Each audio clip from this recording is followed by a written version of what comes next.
Hello, my name is Jessica Hébert and I'm a librarian here at Artexte. And I'm Hélène Brousseau and I'm also a librarian here.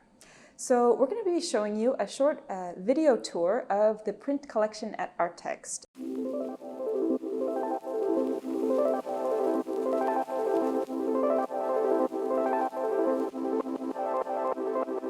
So the print collection at Artexte contains a lot of different types of publications. So when we talk about types of publications, what we mean is catalogs, periodicals, anthologies, monographs, critical writing about visual art, as well as artist publications like artist books and zines. So our collection is primarily organized according to file or dossier. So we have files on arts organizations, files on artists, we have files on art events, art schools, as well as files on different subjects and disciplines in art. So the reason that we keep everything in files is it allows us to keep printed ephemera alongside the publications. Printed ephemera is documents that testify to artistic dissemination that are not necessarily produced within the context of a catalog or a publication. So we're talking about flyers, posters, invitation cards, press clippings, press releases, can be an artist's CV, visual documentation. And this is a really important part of our collection because it allows us to capture really interesting and often important moments in contemporary art practice that aren't always easy to find after the event happened. We have about 8,000 artist files in the collection and roughly about 5,000 are Canadian artists. So we have a few examples here on the table, and it's really important to note that we have files on established artists as well as mid-career artists and emerging artists. So we really welcome documentation for artists at any stage of their career.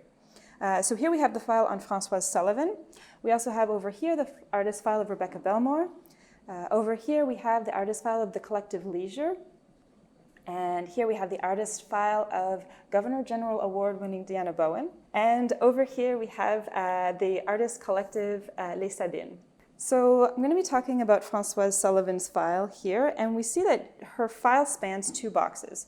So she has a lot of documentation, pretty normal. She's had a long career. She's been producing artwork since the 1940s. Here we have different exhibition catalogs that feature her work from solo exhibitions. Here's an exhibition produced in the context of an exhibition at the Musée d'Art Contemporain de Montréal in 2018. We also have smaller publications, like small pamphlets that are produced also in the context of exhibitions at smaller galleries. So we have one here that is produced for the Maison de la Culture Marie Huguet in 2008. And we can see that it's just a folded pamphlet that has a curatorial text. And so everything that is in this box of publications is going to be cataloged and searchable in eArtText. So you'll be able to find it using searches for the artist's name, different keywords, publisher, author, etc.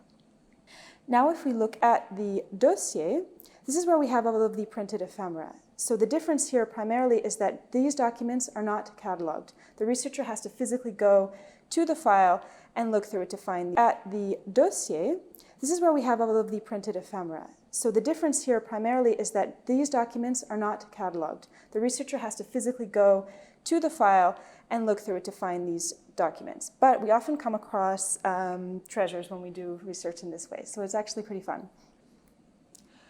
We also have other visual documentation as well, like photographs. And we have posters from different performances that she's done. Here we have quite a lot of press clippings of different articles, journal articles, and magazine articles from over the years.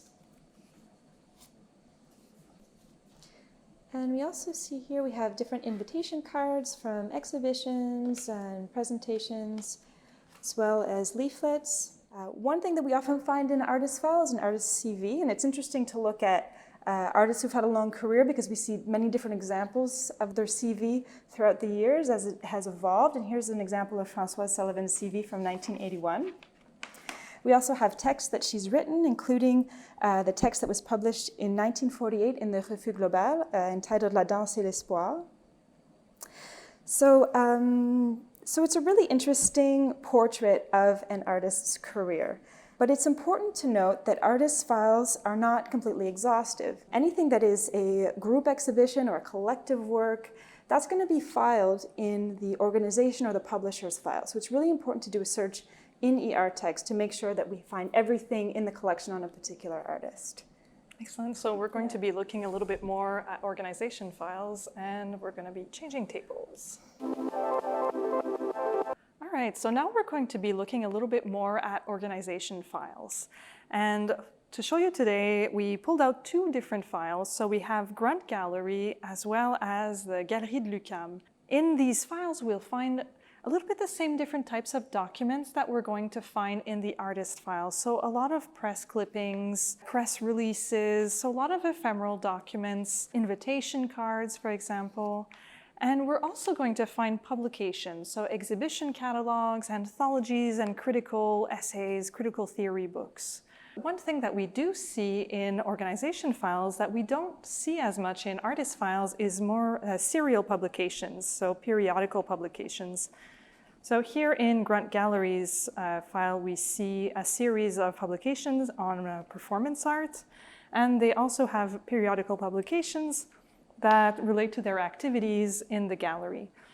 And so these are publications that we see regroup the work of multiple artists. So whereas in the artist files, we see work on the solo career, in the organization files, we see documents that will include the work of multiple artists. When we try to classify documents in files, we always prioritize the artist file, but in the case of a publication that has more than one artist, we will look to the publisher of the publication. Most often than not, the publisher is the gallery or artist-run center that presented the work.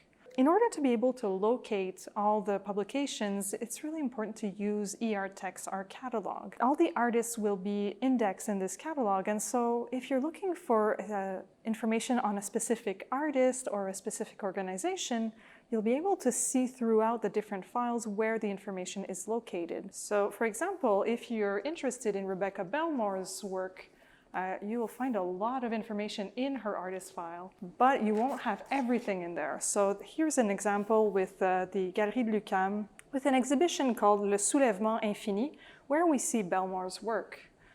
And François Sullivan. And François Sullivan. So you see these publications will help us to relate files and the work amongst themselves. And so if you're looking to have a complete portrait of either an artist or an organization, you need to go in multiple files, and this is really the catalog that's going to help you to locate all these boxes and all these files. Just so you know, we're looking more at the print collection right now, but we do have many documents that are also available in digital form. And again, this is the case with Galerie de l'UQAM. So here we have a few documents where, for example, Over My Black Body, an exhibition that happened last year, we have the digital and the print version of this document. So in the catalog, you will also have this information available to you. Another interesting thing is that we also have an audiovisual collection that includes VHS tapes, DVDs, vinyl records, and many different formats. And luckily enough, we have everything necessary to read and consult these documents as well. When we receive documents here at artexte, we always try to include them in the regular collection.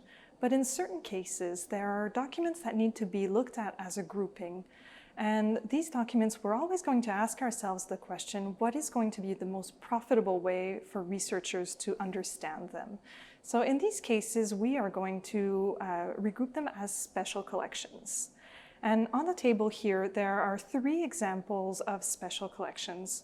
So the first one here is a sound art collection that's called a relatively small collection. And inside we have cassette tapes and CDs, and they're all sound works. And the collection was developed by Ace Art Gallery. On the table here, we have the Mobilive collection, which includes over 500 artist books and zines.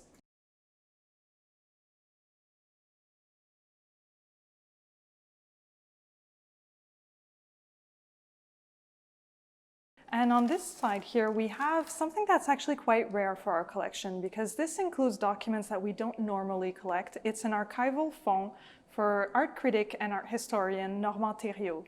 So as you can see in the documents, a lot of them are primary documents, handwritten, and these are the types of documents that you wouldn't find in regular artist files and organization files. So this is actually a very rare thing in our collection. And I'd like to talk a little bit more also about how the collection is organized and how it is when you come and do research here. So it's a collection that does not circulate, so you can't borrow a book in order to bring your research home. But when you actually find a document that you're interested in the catalog, you know that it's going to be here when you come. It's an open stacks collection. When you arrive, we show you how to use the mobile shelving and how to use the catalog. And once you're set, you can go and pull out any box in the collection and as many as you need. So we really want people to feel very comfortable coming here without a research question sometimes, and just to do some discovery also. And keep in mind that there's always a librarian here that's ready to help you, either when you're coming to do some research on site or even if you have some research questions remotely.